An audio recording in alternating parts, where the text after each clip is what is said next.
हरे कृष्णा कृष्णा कृष्णा हरे हरे, हरे राम राम राम हरे हरे।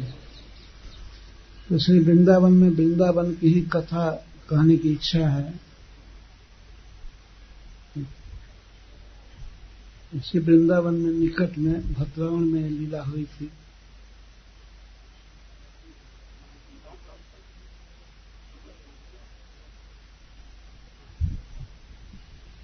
हरे कृष्ण। ब्रजमंडल भ्रमण का पहला दिन, जहाँ सवेरे क्लास होता है, भक्त लोग प्रसाद पाते हैं, वह है भद्रावण, यज्ञ पत्नियों का स्थान। तो इसी स्थान की श्री कृष्ण बलराम की लीला है, तो उसे कहने की इच्छा है। आप सब वैष्णव कृपा दृष्टि रखेंगे तो भगवान की लीला को पूरा किया जाएगा। आप सबके चरणों में प्रणाम करके भगवान की यह लीला कहने की धृष्टता कर रहा हूं।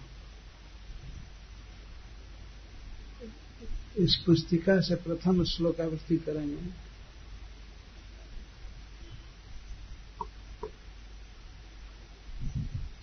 गोपा ऊचुः राम राम महावीर्ज कृष्ण दुष्ट निवर्हण ऐसा वै बाधते क्षुण्णः तच्छन्ति कर्तुमर्हता। राम राम महावीर्ज कृष्ण दुष्ट निवर्हण ऐसा वै बाधते क्षुण्णः तच्छन्तिं कर्तुमर्हता।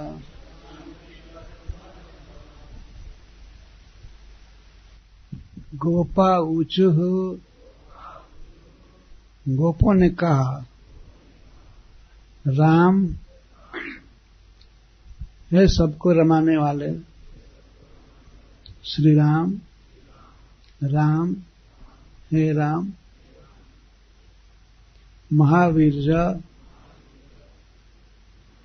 तुम महाबलवान हो, तुम्हें बड़ा वीरता है। कृष्ण हे कृष्ण, दुष्ट निबर्हण, तुम दुष्टों का वध करते हो। ऐसा यह, अपने पेट को अपने हाथ से छू करके कहते हैं, यह भूख है, ऐसा छूत वही निश्चय ही न हमको बाधते, दुख दे रही है, बाधा दे रही है। तत्शांति, इसकी शांति तुम दोनों कर सकते हो, करो, भूख की शांति करो। एक बार भगवान श्री कृष्ण और श्री बलराम जी अन्य गोपों के साथ जमुना जी के तटवर्ती वनों में गौवें चराते हुए विचरण कर रहे थे। तस्याः उपवने कामम चारयन् गाः पशून् नृप। तस्याः उपवने, जमुना जी के निकटवर्ती वनों में कृष्ण बलराम एक बार गाय चरा रहे थे, अशोक वन में। जमुना जी से नीचे, यहां से नीचे मथुरा की ओर जाने में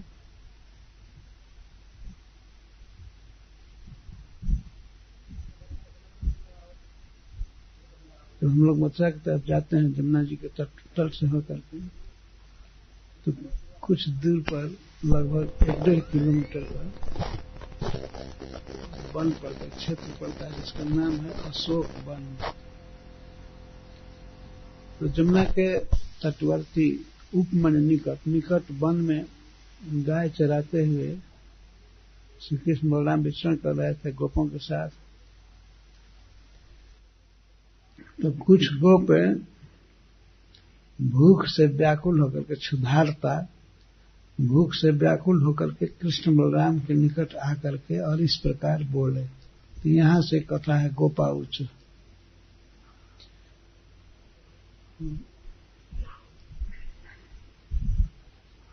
अकस्मात गोपों को भूख लग गई। सवेरे घर से नाश्ता लेकर नहीं चले थे, गर्मी का महीना था। जिस दिन चीर हरण किए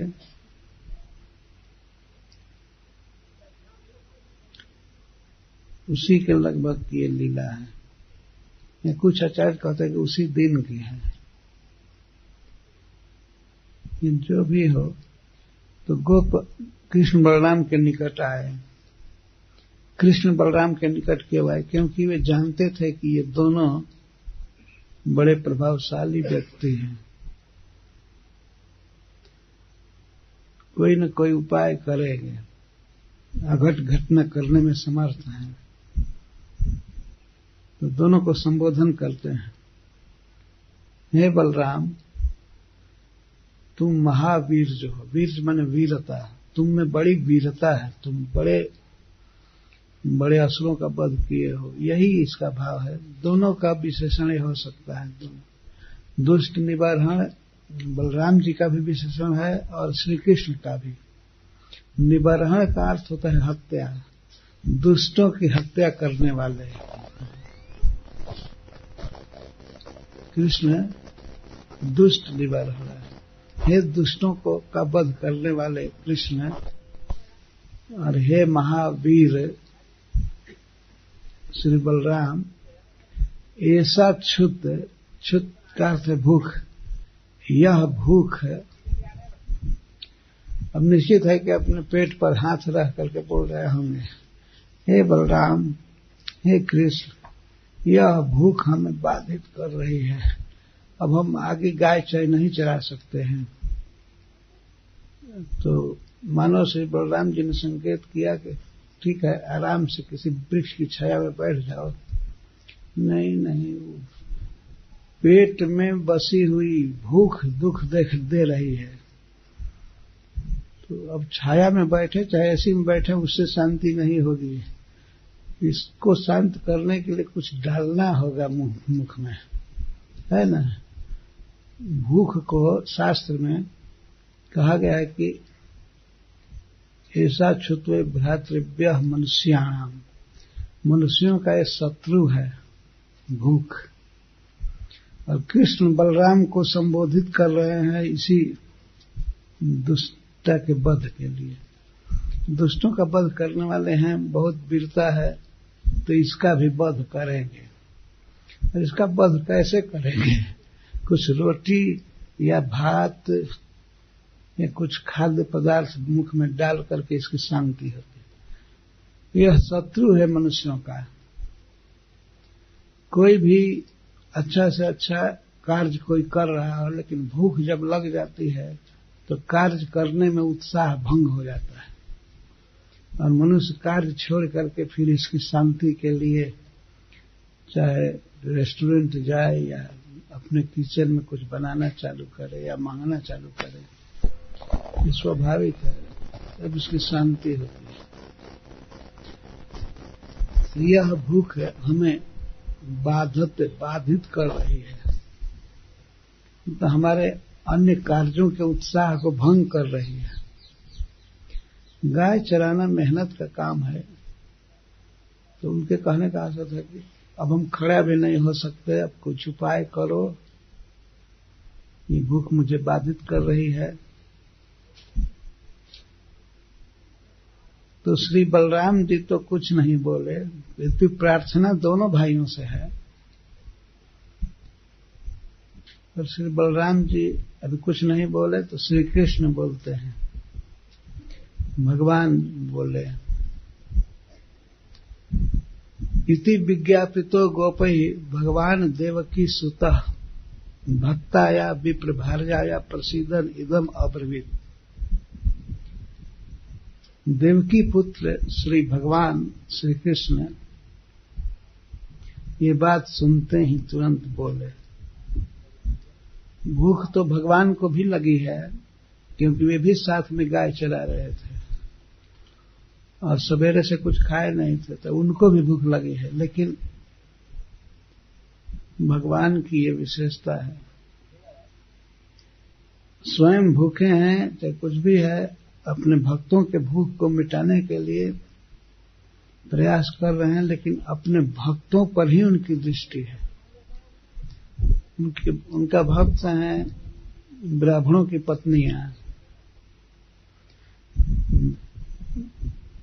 भक्ताया विप्र भार्याया, तो एक वचन का प्रयोग किया गया है कि अपने विप्र पत्नी भक्त के प्रति प्रसन्न हो रहे थे। तो सभी ब्राह्मणों की पत्नियां एक भाव से श्री कृष्ण को मानती थी और सबने श्री कृष्ण को भोजन कराया ब्राह्मण। इसीलिए सबका भाव एक समान था, तो एक वचन का ही सुखदेव जी प्रयोग किए, भक्ताया विप्र भार्याया। भगवान को भूख लगी है, लेकिन अपने भूख में भी भक्त के कल्याण की ही बात सोचते हैं। वे हम लोगों जैसे अपने खाने के फेरे में नहीं रहते हैं। भगवान कहा भूख की शांति करो, ये करो, ये करो, तो भगवान को स्वयं भूख लगी थी, लेकिन वे इस पर विचार नहीं किए। उनको स्मरण था कि हमसे प्रेम करने वाली हमारा भक्त ब्राह्मणों की पत्नियां हैं, तो उनका कल्याण कैसे होगा, ये सोच रहे थे। उन पर बहुत प्रसन्न थे,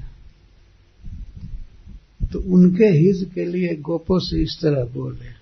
इति विज्ञापितो गोपई, जब ऐसा विज्ञापन गोपों ने किया तो भगवान जो माता देवकी के पुत्र हैं, यहाँ देवकी से तात्पर्य वसुदेव जी की पत्नी से भी है और नंद बाबा की गृहिणी जसोदा जी से भी है। देवकी दोनों का नाम था। तो कुछ भी मन में रखना चाहिए, चाहे मथुरा के देवकी का पुत्र या वृंदावन की गोकुल की जसोदा जी का पुत्र, किसी भी तरह से वे बड़े प्रेमी हैं और दयालु हैं। तो अपने भक्त ब्राह्मण पत्नियों पर अनुग्रह करते हुए उन्होंने गोपों से इस तरह कहा। भगवान गोपों के निवेदन से उनकी भूख मिटाने के लिए बोल रहे हैं। प्रयात देव सदनम ब्राह्मणा ब्रह्मवादिनः सत्वम अंगिरसम नाम ह्यासते स्वर्ग कामया। गोपों सुनो, प्रयात जाओ, निकट ही जाने के लिए कह रहे, बहुत दूर नहीं भेज रहे हैं। वे भूख से व्याकुल है, क्षुधारता है, उनकी बोली नहीं निकल रही थी, वे पेट को मल रहे थे हाथों से। भगवान कहते हैं कि जाओ, यहां से थोड़ी दूर पर ब्राह्मण लोग यज्ञ कर रहे हैं। ब्राह्मणा ब्रह्मवादिना, यहाँ जो ब्राह्मण है ये सभी वेदों के परम विद्वान हैं, ब्रह्मवादी हैं, वेद से ही बोलते हैं। जो वेद से बोले और वेद के सिद्धांत को माने उसको ब्रह्मवादी कहते हैं। ब्रह्म मतलब वेद, वेदवादी ब्राह्मण। वे ब्राह्मण कभी अखबार नहीं पढ़ते थे, अखबारवादी नहीं थे, ब्रह्मवादी थे। आजकल जैसे लोगों के समान में नहीं थे, कुछ भी चर्चा करने लगे और ये न्यूज़पेपर में लिखा है, इसको कहें उसको कहें, कुछ कथा कहानी पढ़ ले उसको कहें। वो वेद शास्त्र से ही हमेशा बात करते थे, उसके अनुसार चलते थे। बड़े पवित्र ब्राह्मण, बहुत श्रेष्ठ कोटि के। तो ब्राह्मण जो ब्रह्मवादी हैं, वेद के अनुसार चलते हैं, वे बृहस्पति 100 नामक यज्ञ कर रहे हैं। ऐसा यज्ञ जिसको देव गुरु बृहस्पति जी ने चालू किया है। उन्होंने उस यज्ञ को करने के लिए रूपरेखा बनाया है। उसको आंगिरसम कहते हैं। अंगिरा ऋषि की संतान परंपरा में बृहस्पति जी आते हैं। तो अंगिरस नामक यज्ञ ब्राह्मण लोग कर रहे हैं। और यज्ञ में हैं, अभी यज्ञ कंटिन्यूअस चालू है, चल रहा है। और किस लिए? स्वर्ग प्राप्त करने के लिए। कितना बड़ा काम है। इस पृथ्वी पर कोई स्थान पाने के लिए नहीं, कोई पद पाने के लिए नहीं, स्वर्ग की कामना से प्राप्त कर रहे हैं। तो भगवान के कहने का आशय यह है कि जब यज्ञ कर रहे हैं तो यज्ञ में, यज्ञ के सद्गुण के लिए, उसकी पूर्ति के लिए वे दान जरूर करेंगे। और वो अभी भूखे को अन्न देना है तो निश्चित ही है। दाता के गुणों का वर्णन करें कि दाता बड़े महान हैं, ब्रह्मवादी हैं और ब्राह्मण हैं। ब्राह्मण वैसे ही सब श्रेष्ठ होते हैं। ब्राह्मण हैं और उसके अनुसार वेदानुगत है और कर्म भी वेद के अनुसार यज्ञ कर रहे हैं। तो यज्ञ भी स्वर्ग की कामना के लिए, तो वे चाहेंगे कि यज्ञ पूरा हो। तो यज्ञ तो तभी पूरा होगा न जब उसमें दान किया जाएगा। बिना दान के यज्ञ पूरा होता नहीं है। तो अतः वे अवश्य देंगे। कहने का आशय यह होता है तत्र गत्वा वो वहां जाकर के, गोपों ने पूछा कि वहां जाकर क्या करेंगे।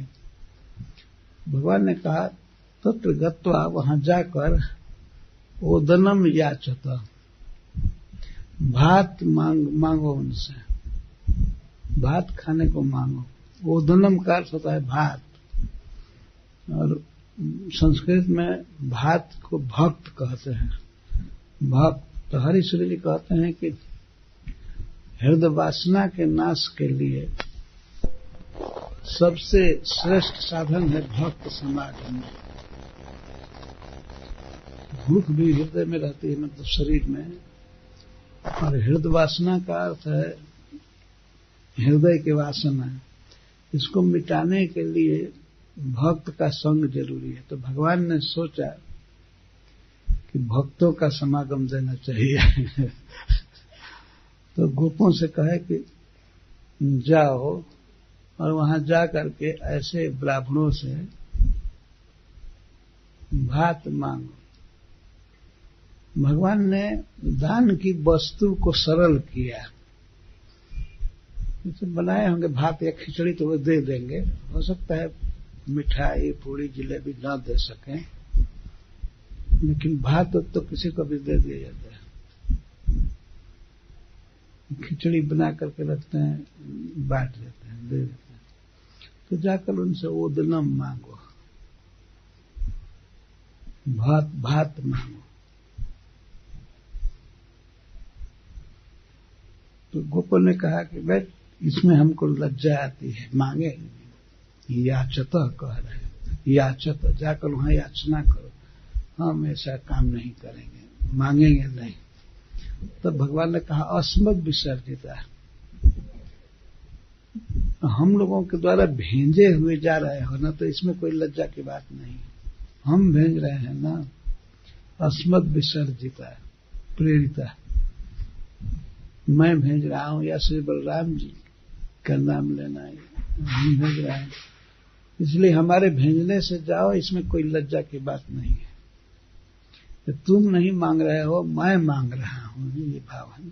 भगवान कहने का ये भाव है कि ये हम मांग रहे हैं, तुम नहीं मांग रहे हो। भगवान लज्जा छुड़ाने के लिए ये बात कहे। इसको द्वारा ये सिद्धांत है कि श्री कृष्ण की सेवा के लिए मांगने में कोई लज्जा नहीं है, भगवान के लिए मांग सकते हैं।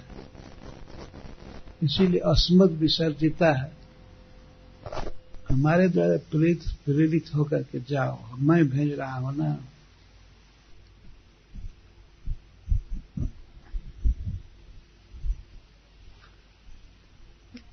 मांगने की रीति बता रहे हैं कि कीर्तयन तो भगवत आर्जस मम चाभिधाम। वहां जाकर के मांगना सीधे नहीं, मांगने में लज्जा की कोई बात नहीं, मांगना मत ठीक है।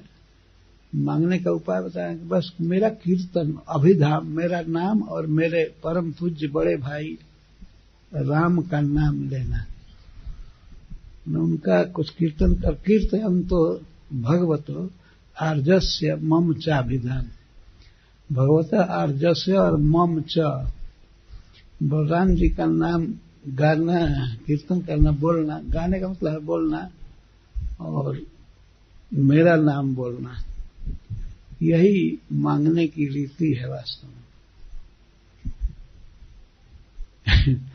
कहीं कहीं लोग ऐसा करते, कीर्तन चालू किए तो समझ में आ जाता है मांगने आया। और आज भी जहां तहां जो भी मांगने वाले हैं प्रायः भगवान का नाम ही गाते हुए मांगते हैं, यही विधि भी है। मेरा कीर्तन और मेरे बड़े भाई का कीर्तन। आर्ज मतलब बड़ा भाई, पूज्य भगवान आर्ज, भगवान बलराम जी, उनका नाम और मेरा नाम भी गाना। यद्यपि लौकिक दृष्टि से श्री बलराम जी बड़े हैं क्योंकि क्षत्रिय हैं, और श्री कृष्ण गोप है, वैश्य है, इसलिए पहले बलराम जी का नाम लेते। बलराम जी का नाम और मम च अभिधाम, मेरा भी नाम गाना।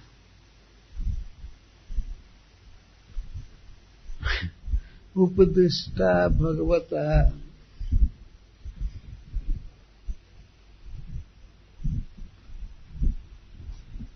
उपदिष्टा भगवता गत्वा याचंत ते तथा कृतांजलि पुटा विप्रम दंडवत पक्षा भवे। तो चूंकि गोप बड़े शिष्ट व्यक्ति थे और भगवान के संग में रहते थे, तो गए और वहां जाकर के कृतांजलि पुटा, अंजलि पुट बना करके हाथ जोड़ करके और दंडवत प्रणाम किए ब्राह्मणों को। वे सब तेजस्वी ब्राह्मण यज्ञ मंडप में बैठे हुए थे, यज्ञ चालू ही था, तो उनको दंडवत प्रणाम किए। पतिता भूमि और दया उत्पन्न करने के लोग गिर गए, हाथ जोड़ करके और गिर गए। यज्ञ मंडप में आसपास ब्रजरज थी तो उसमें गिरे, पतिता भूमि पर गिरे। इसे देख करके उनको दया आएगी, अथवा भूख से व्याकुल होकर के खड़े नहीं रह सके।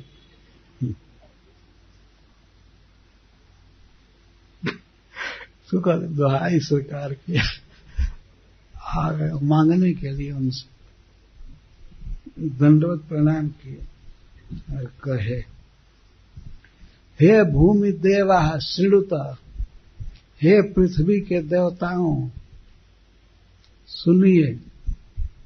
श्रुता कह रहे इसलिए कि लोग मंत्र बोल रहे थे, स्वाहा कर रहे थे और मंत्र पढ़ रहे थे, तो कुछ कोलाहल था, इसलिए उनका ध्यान आकर्षित करने के लिए कहते हैं कि हे भूमि देवा, हे पृथ्वी के मूर्तिमान देवताओं श्रृणुत, सुनिए। वे सुनने लगे लेकिन सुनकर ध्यान नहीं दिए, सुनने लगे वे। कृष्ण से आदेश कार्य, हम लोग कृष्ण के आज्ञा का पालन करने वाले हैं, हम लोग कृष्ण के सेवक हैं, हम लोग कृष्णदास हैं, कृष्ण के आज्ञा पालक हैं। अपनी विशेषता बता रहे हैं कि तो ध्यान देंगे इस पर कि भाई वैष्णव आए हैं तो ठीक है, कृष्ण के भक्त आए हम लोग कृष्ण के आज्ञाकारी रहा, कृष्ण की आज्ञा के अनुसार आए हैं।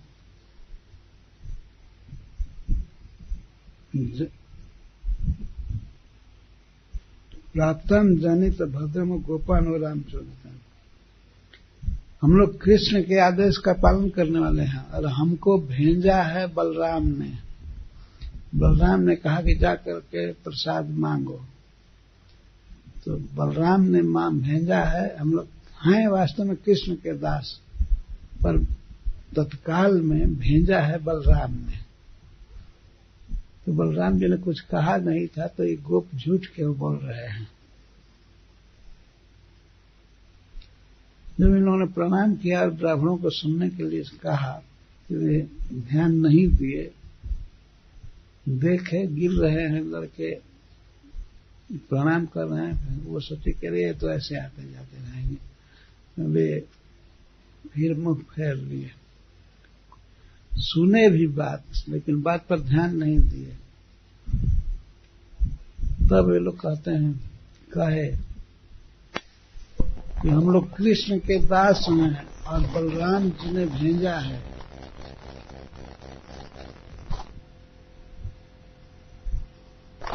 तो क्यों बलराम जी का नाम ले रहे हैं? हरिश्री जी इस पर लिखे हैं टीका के, गोपों को ये शंका हो गई कि ये देंगे नहीं, लोग नहीं देंगे। तो गोपों ने सोचा कि शायद वैश्य समझ करके कृष्ण को अयोग्य पात्र समझ रहे हो, इसीलिए बलराम जी का नाम लोग लिए कि वे क्षत्रिय हैं, राजा हैं, उन्होंने याचना किया है, तो शायद इस पर ध्यान देंगे और दे देंगे भोजन। तो इसीलिए बलराम जी का नाम बोल रहे हैं। अथवा शुक्राचार्य की नीति है कि संसार में सत्यानृताभ्याम जीवे, तो सच और झूठ दोनों को मिला करके जीना चाहिए। जरूरत लगे तो कभी कभी झूठ बोलना चाहिए और सत्य बोलना चाहिए। तो सच और झूठ दोनों को सान करके जीना चाहिए। इसीलिए उन्होंने सोचा कि कृष्ण बलराम में क्या अंतर है, चलो राम का ही नाम लें कि राम ने भेजा है, इसलिए मांग दिया। तो सोचे कि वे बड़े हैं तो बड़े की आज्ञा या याचना को ठुकराया नहीं जाता है, शायद दे देंगे।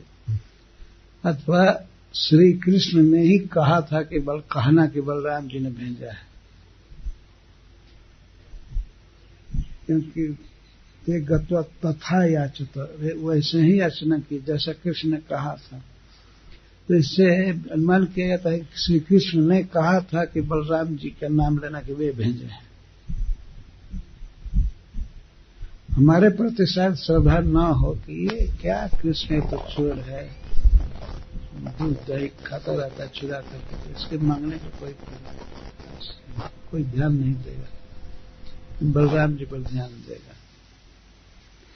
वसुदेव जी के नाते भी दे सकते हैं, क्योंकि वसुदेव जी क्षत्रिय हैं।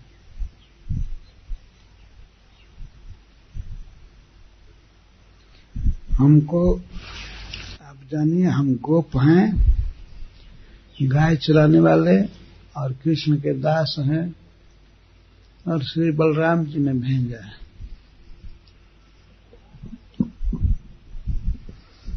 और कहने लगे, कहाँ है कृष्ण और बलराम? मान लीजिए कोई कहे, किसी ने कहा नहीं लेकिन पूछे, तो अपने आप बता रहे हैं कि वे कहाँ हैं, कहाँ से भेजे हैं। गाश्चारयंत अविदूर ओदनम रामाच्युतो वो लसतो बुभुक्षितो। गाश्चारयंत, दोनों गाय चरा रहे हैं, और गाय चराते चराते अविदूर, निकट में आए, बहुत दूर नहीं है, निकट में है, जमुना के किनारे। और वह ओदनम लसता, और आपके भात की अभिलाषा कर रहे हैं। लसतः या अभिलषतः दोनों एक ही है। आपके उदनम अभिलषतः, भात खाना चाहते हैं, भूख लगती है, क्योंकि भूख छिताऊ, भूखे हैं। भूखे वास्तव में गोप लोग थे, लेकिन कृष्ण बलराम को कहा कि दोनों भूखे हैं।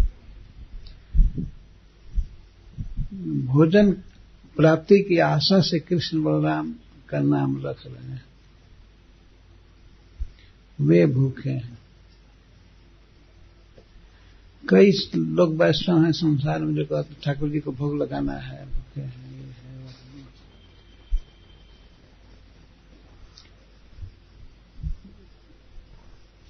गोप लोग जा करके अपने लिए कुछ नहीं कहें कि हम भूखे हैं। वास्तव में कैसे कहेंगे, लज्जा की बात है। लेकिन ठाकुर जी भूखे हैं कहने में कोई बात नहीं है। कृष्ण बलराम भूख छिताऊ, दोनों भूखे हैं और गाय चुरा रहे हैं। काम बहुत पवित्र है। आज कोई सुने कि कोई गाय की सेवा कर रहा है, बेचारा भूखा है, तो कौन नहीं दान देगा, दे देंगे, ठीक है ठीक। उसके अलावा भी पैसा भी दे देते हैं गाय की सेवा के लिए, क्या क्या। और गाय के सेवक को भूख लगी हो तो भात देने में क्या है। लेकिन इन ब्राह्मणों की निष्ठा भी व्यक्त हो रही है कि इन गोपों की प्रार्थना पर उन्होंने कोई ध्यान नहीं दिया, इसीलिए सुखदेव जी इनको गाली बहुत दी है।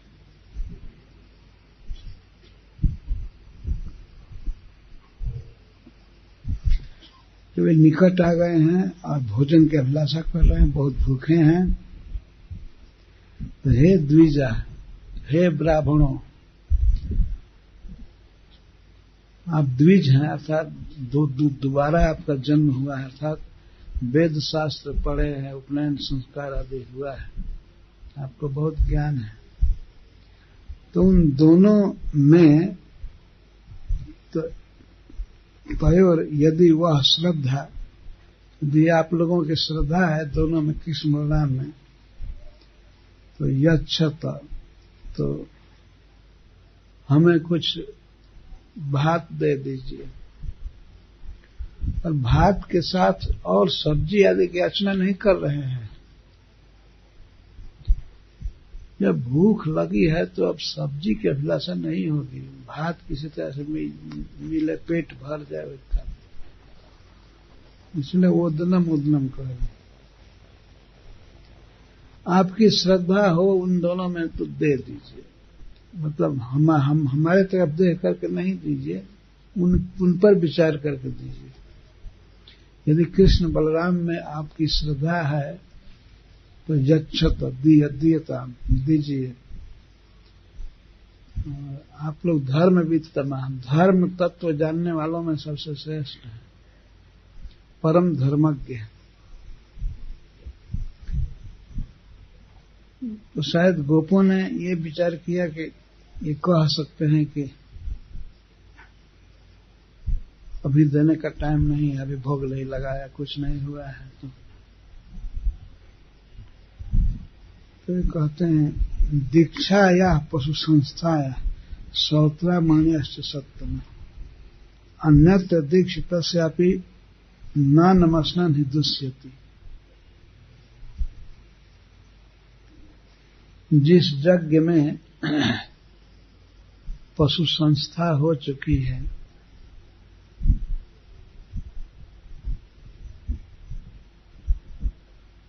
पशु की बलि दी जा चुकी है, सौत्रा मान्याश्च। कुछ शब्द ऐसे हैं जो हमें नहीं समझ में आ रहे हैं, लेकिन मैं बहुत शब्दों को कह देता हूं।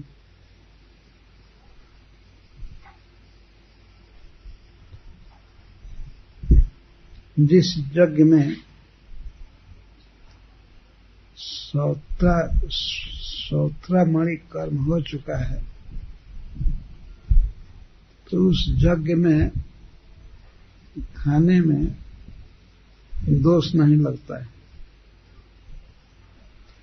वे गोप ये सोचे कि ये ये ब्राह्मण डिनाई करेंगे, नहीं देंगे कुछ कहकर।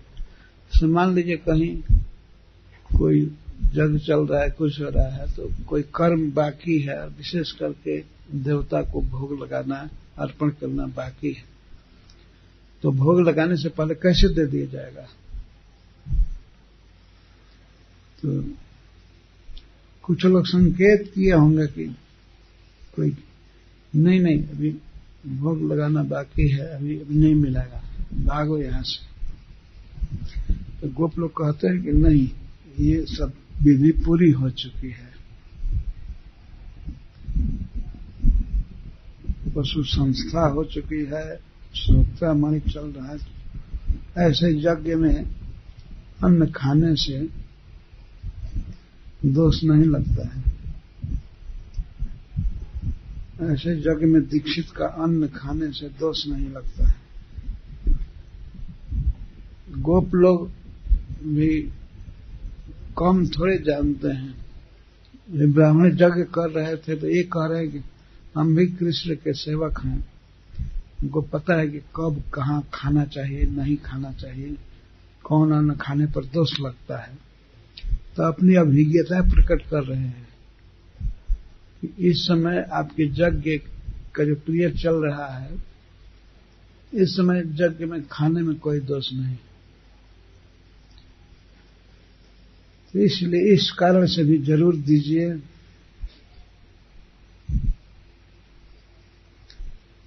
इस प्रकार दीन वचन से और अनेक प्रकार से अपने मांगने का औचित्य और ब्राह्मण के द्वारा दान का औचित्य दोनों बोल रहे थे। पर इति ते भगवद याच्यां श्रीमंतोपि न शुश्रूव।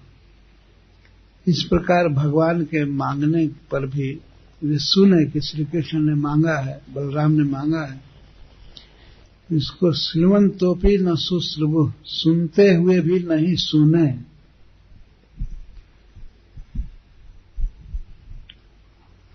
सुने, वैदिक मंत्रों का उच्चारण छोड़ करके भगवान का नाम सुनने में लो, और मांगे हैं, भूखे हैं, ये भी सुने, लेकिन सुनते हुए भी नहीं सुने। श्रीमंतो अपि श्रीवंतः अपि न शुश्रूव, सुनते हुए भी नहीं सुने। न सुनने का अर्थ है ध्यान देना और उनकी बात को पूरा करना कि भगवान मांगे हैं, भक्तों को भेजे हैं, तो श्रीमंतोपि न शुश्रूव, सुनते हुए भी नहीं सुने।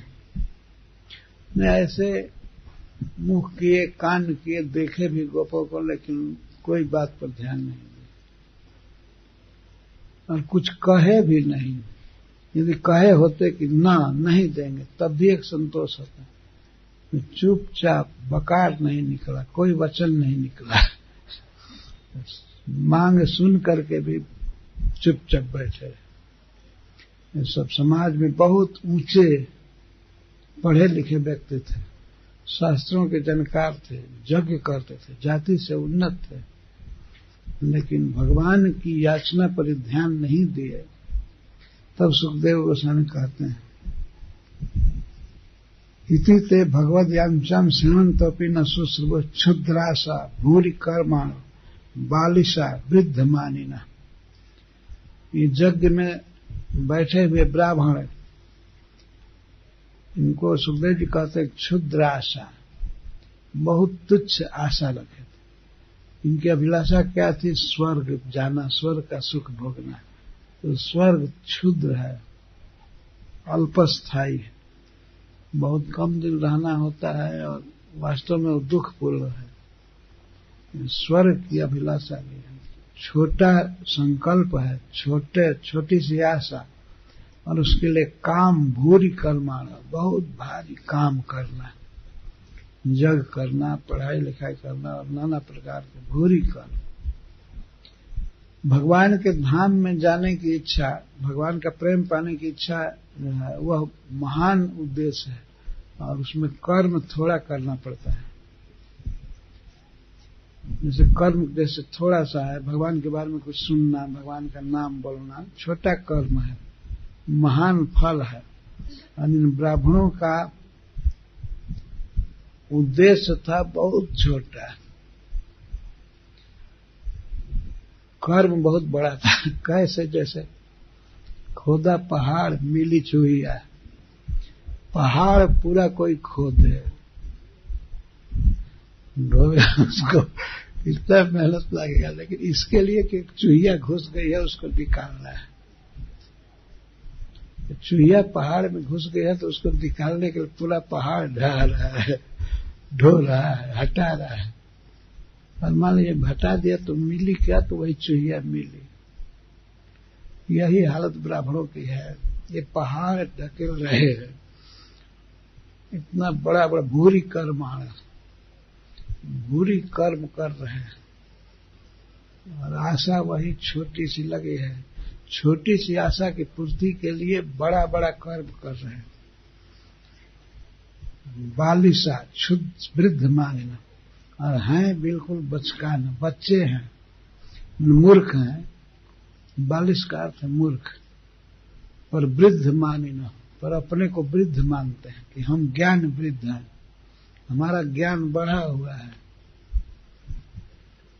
वेद शास्त्र के पूरे जानकार हैं, जग कर रहे हैं, अच्छा कर्म कर रहे हैं, वैदिक कर्म कर रहे हैं, सब कर रहे हैं, और भगवान के प्रति कोई लगाव नहीं, कोई प्रेम नहीं, न भगवान के भक्तों में श्रद्धा है, कुछ नहीं। तो ये सब जीवन की विफलता के लक्षण हैं, और सब कर्म सफलता के सूचक नहीं है। जीवन विफल हो जाता है, बेकार हो जाता है। सुखदेव गोस्वामी कहते हैं कि क्षुद्राशा भूरि कर्माण बालिशा वृद्ध मानिना। वे अपने को ज्ञान वृद्ध मानते थे कि उनका ज्ञान बढ़ा हुआ है, परंतु वास्तव में वे बालिश हैं, बच्चे हैं, मूर्ख। मूर्ख होते हुए भी अपने को विद्वान मानते थे, और छोटे से क्षुद्र उद्देश्य की पूर्ति के लिए बहुत बड़ा साधन कर रहे थे।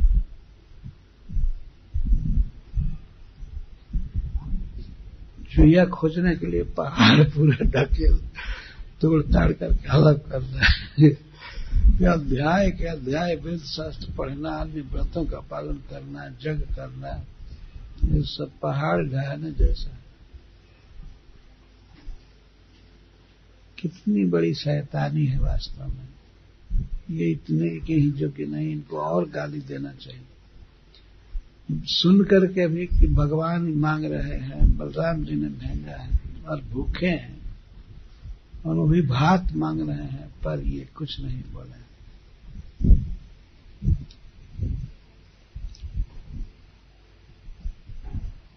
देश काल पृथक द्रव्य मंत्र तंत्र युग्नया देवता यजमानश्च कर्तृधर्मश्च जन्मया। जिस देश में यज्ञ किया जाता है वो यज्ञ की भूमि ये भगवान की शक्ति है, भगवान ही वो स्थान बनाते हैं। काल और बसंत आदि काल, यज्ञ के लिए अच्छा समय, सुंदर समय, तो समय भी भगवान है, काल भी भगवान है। और पृथक द्रव्य, यज्ञ में जो द्रव्य वस्तुएं लगती है, जौ घी आदि, ये सब भगवान है, उनको वही दिए हैं। और इन सब की सफलता इसी में है कि श्री कृष्ण को प्रसन्न किया जाए। वैदिक मंत्र और तंत्र, यज्ञ क्रियाएं और रीति स्वयं ब्राह्मण यज्ञ करता है, और अग्नि आदि, ये सब श्री कृष्ण के स्वरूप हैं, अर्थात उन्होंने ही सबको पैदा किया है। इनके द्वारा उनकी आराधना करने में ही सफलता है। फिर भी नहीं बोले, फिर भी नहीं दिए, उनका आदर नहीं किए। मनुष्य दृष्टिया दुष्प्रज्ञा मर्त्यात् मानो न में नहीं रहे। श्री कृष्ण को ये मनुष्य समझते थे, मनुष्य दृष्टिया, मनुष्य दृष्टि रखते थे हमेशा की, ये मनुष्य है। और दुष्प्रज्ञा, क्योंकि इनकी बुद्धि दूषित थी। दूषित बुद्धि होने से श्री कृष्ण को मनुष्य मानते थे, और इसीलिए श्री कृष्ण के वचन में इनकी श्रद्धा नहीं हुई, कृष्ण बलराम का आदर नहीं किए।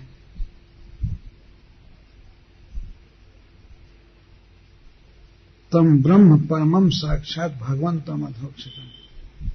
श्री कृष्ण ब्रह्म परमम, परम ब्रह्म है,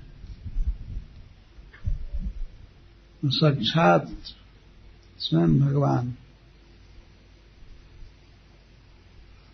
भगवंतम अधोक्षजम। श्री कृष्ण 6 ऐश्वर्यों से परिपूर्ण स्वयं भगवान है और अधोक्षज है, इंद्रियों के ज्ञान और अनुभव से परे है। जिन प्रभु के प्राप्ति के लिए, जिनके दर्शन के लिए ऋषि मुनि इंद्रियों पर संयम करके कोटि कोटि वर्षों तक तप करते हैं, वे प्रभु आते नहीं हैं। वही इंद्रियों से अगोचर भगवान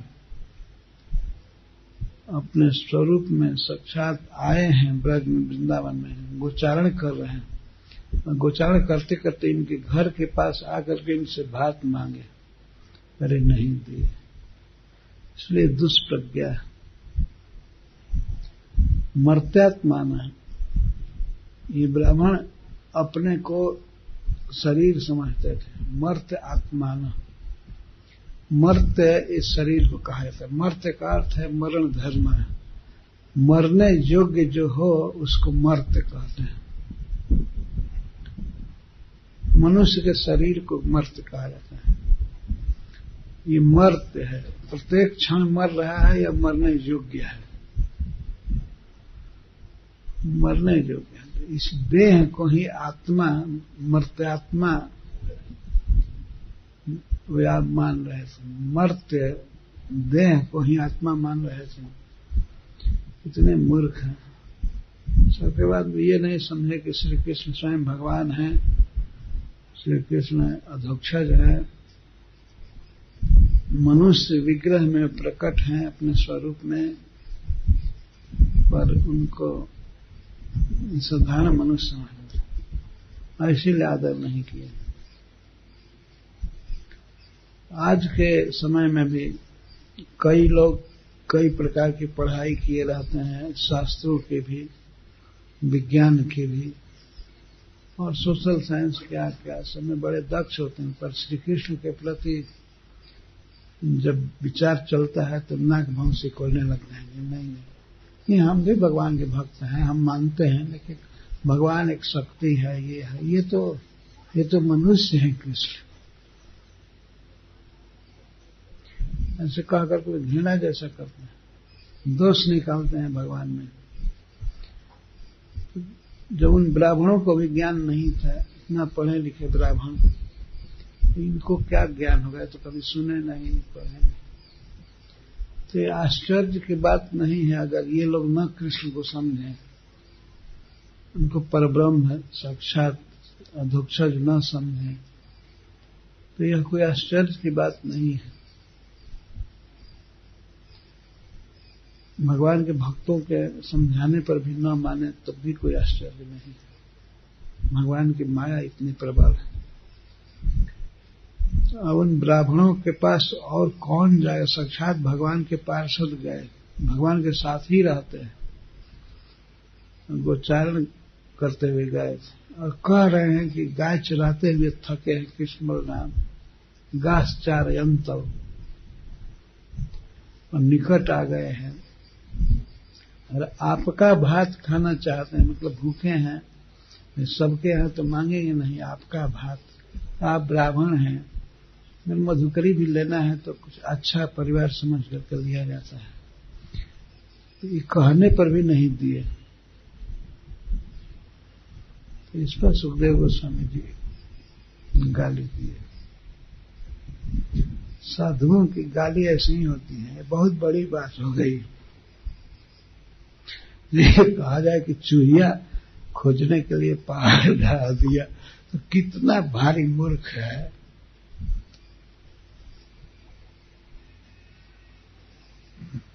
तो कोई सर कहे कि चूहिया पहाड़ में घुस गई है तो क्या किया जाएगा, तो उसको चाहेगा क्यों?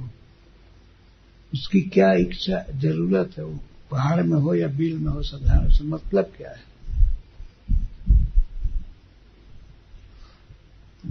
उद्देश्य बनी हुई है मुष्टि, तो उसके लिए पहाड़ ढा रहे हैं। तो भगवान अधोक्षज को, श्री कृष्ण को आदर नहीं दिए तो सब कुछ बेकार है।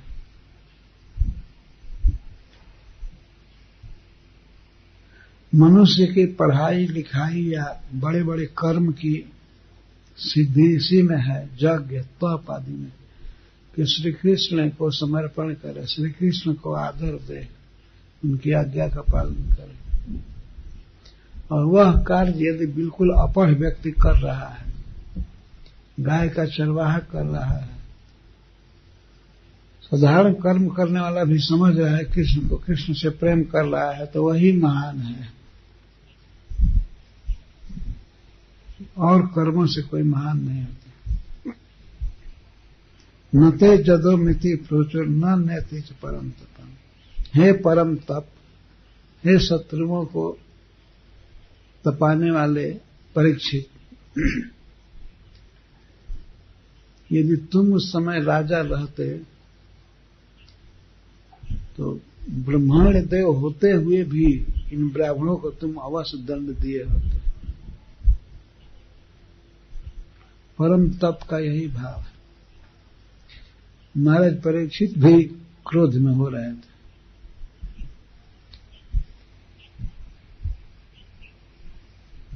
तो जब ब्राह्मण ओम नहीं बोले और न भी नहीं बोले, ओम का अर्थ है हाँ ठीक है दूंगा, इसको ओम कहते हैं। हरीश्वर जी कहते हैं कि आश्चर्य की बात है कि जो रात दिन ओम रटते थे, बोले थे यज्ञ में मंत्र वो पढ़ने में ओम, तो ओम का अभ्यास होने पर भी ओम नहीं बोले, तो आश्चर्य की बात है। जब ओम नहीं बोल और न इति न भी नहीं बोले, चुपचाप देखते रहे, बोले नहीं कुछ, तो बेचारे गोप निराश होकर के, आशाहीन होकर के, और कृष्ण बलराम के पास आकर के ज्यों के त्यों घटना सुना दी। ये ऐसे गए, प्रणाम किए तुम्हारे कहने से, मांगे, लेकिन वो तो बोले ही नहीं, तो चुप रह गए। तो इस पर श्री बलराम जी तो कुछ नहीं बोले। कृष्ण बलराम के पास जाकर के वे उपाकर्ण बोले, भगवान उप मन निकट आकर्ण, भगवान के कान के पास बोले थे वो। जाकर कैसे कहते कि नहीं दिए, तो इसमें कृष्ण की बेइज्जती होती। धीरे से कहे, अरे ना दिलाओ सा नहीं दिए, धीरे से कान में कहे, तुम ना और हाँ कुछ नहीं बोले, जो दूसरे लोग ना सुने। सब तो अपना ही समाज था, फिर भी कृष्ण थोड़ा सोचते कि, और श्री बलराम जी इसके बाद कुछ बोले नहीं, क्योंकि कृष्ण का इस तरह से अपमान होने से वो क्रोध में हो गए। क्रोध में होने से वे कुछ नहीं बोले, कृष्ण बोले। कृष्ण जगत के ईश्वर हैं, भगवान हैं, तो ये हंसने लगे। ये कुछ क्रोध नहीं कि हंसने लगे। भगवान का मान और अपमान क्या होगा। जब ब्राह्मण नहीं दिए तो भगवान हंसने लगे, यही महानता है। तो कोई दुख नहीं हुआ। गोपों के इस निराशाजनक वचन से भगवान हंसने लगे। और हंसने का एक उद्देश्य यह भी है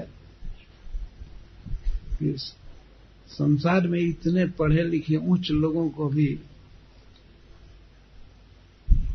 मेरी भक्ति का कुछ ज्ञान नहीं है, मेरे बारे में जानकर भी सुनकर भी श्रद्धा नहीं है, इसलिए उनको हंसी आ रही थी।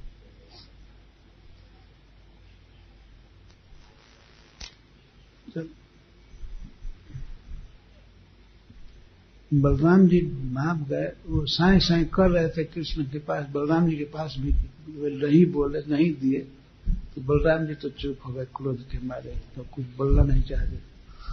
ब्रह्मण्य देव है भगवान, तो कैसे बोले ब्राह्मणों के विरुद्ध। और क्रोध भी आ रहा था तो चुपचाप रह गए, लेकिन कृष्ण तब बोले। कृष्ण लौकिकी लीला दिखा रहे, लौकिकी चेष्टा, लौकिकी लोक की जो गति है उसको दिखाते हुए भगवान हंसने लगे। गोप बड़े निराश थे और कह रहे थे कि तुम बेकार भेंगे, तुम्हारे महीने से हम लोग गए, बेइज्जती भी हुई, मांगे, दंडवत प्रणाम किए, लेकिन कुछ नहीं। तो भगवान हंस रहे हैं कि याचक को निराश नहीं होना चाहिए, ये लोक की रीति है। और याचक कहाँ नहीं पराभूत होता है, कहीं कोई डांट देगा, वो लोग तो कुछ डांटे नहीं, केवल बोले नहीं, इसी पर तुम्हारा अपमान हो गया। लोग तो बोल लेते हैं पैसा दे करके, और कहते चलो भागो यहां से, अब यहां मत आना कभी। देते हैं लेकिन दे करके डांटते हैं। वे तो डांटे नहीं, दिए नहीं। तो याचक को ये नहीं सोचना चाहिए कि मैं जहां मांगूंगा मिल ही जाएगा, और इसलिए न मिले तो निराश हो जाना चाहिए। ऐसा नहीं करना चाहिए, निराश नहीं होना चाहिए। याचक को निराश नहीं होना चाहिए और मान नहीं चाहना चाहिए। सेवक सुख चाह मान भिखारी, भिखारी मान चाहे तो कहां से भीख मांग सकता है। कोई बोलेगा ठीक है बोल दिया, नहीं दिया नहीं दिया, सभी देंगे ही, ये कोई जरूरी नहीं है। भगवान ये दिखा रहे थे।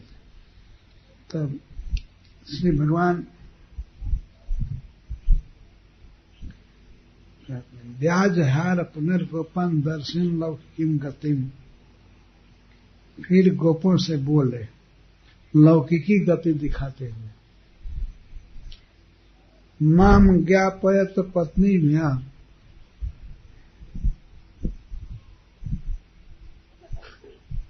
ससंकर्षण आगतम। ठीक है कोई बात, निराश होने की बात नहीं। भगवान हंस कर बोल रहे थे, कोई दुख नहीं था। हंसते हुए बोले कि ठीक है,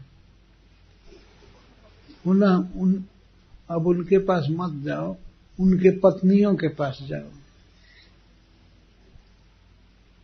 तो गोपों ने कहा कि अरे फिर वही बात,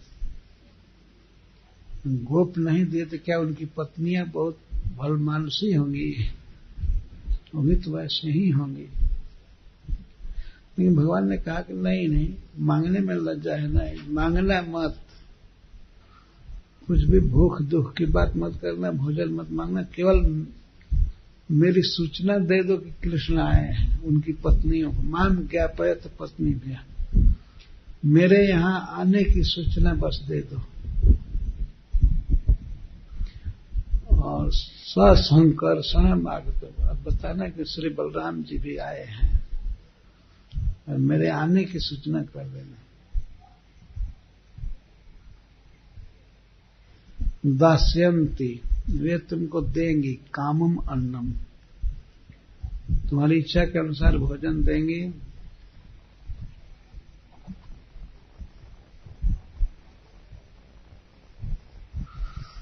क्योंकि स्निग्धा बड़ी प्रेमी है,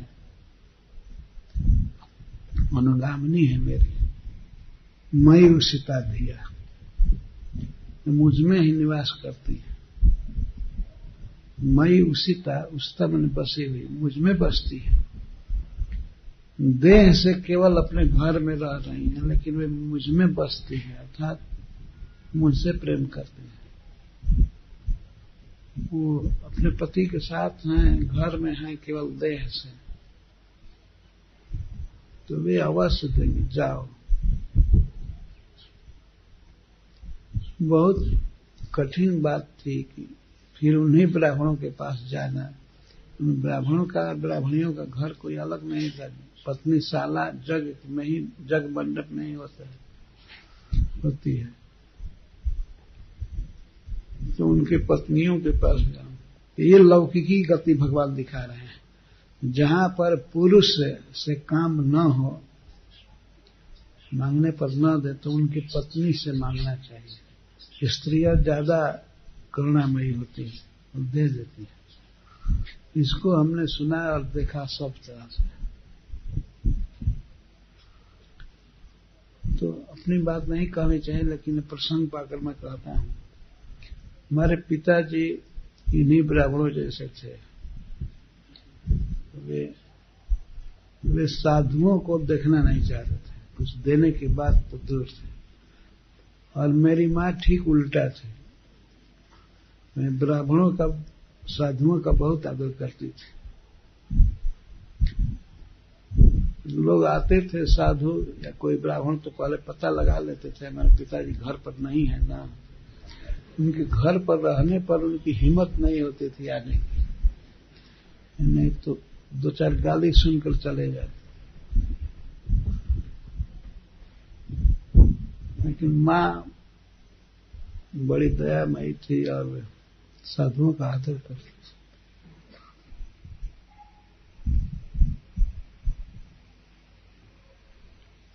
भगवान इसी लौकिकी गति को दिखा रहे हैं। जाकर उनकी पत्नियों से कहो, और भूख दुख की बात मत कहना। लेकिन ये गोप माने नहीं, दूध का जला छाछ फूंक करके पीता है। उन ब्राह्मणियों के पास भी जाकर है कि कृष्ण बड़े भूखे हैं, भोजन चाहते हैं। तो भगवान वैसा कहे नहीं थे।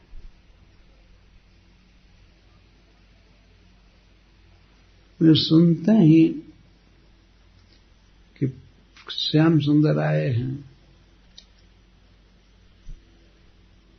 तुरंत भोजन लेकर के और घर से निकल गई।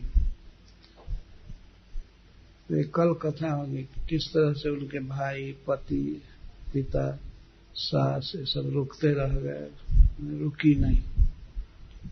चतुर्विध प्रसाद लेकर के भगवान के पास चली गई। गोपों को केवल भात नहीं दिया, भोजन लेकर के चली गई कृष्ण के पास, बलराम जी के पास। तो उस भोजन को भगवान ग्रहण किए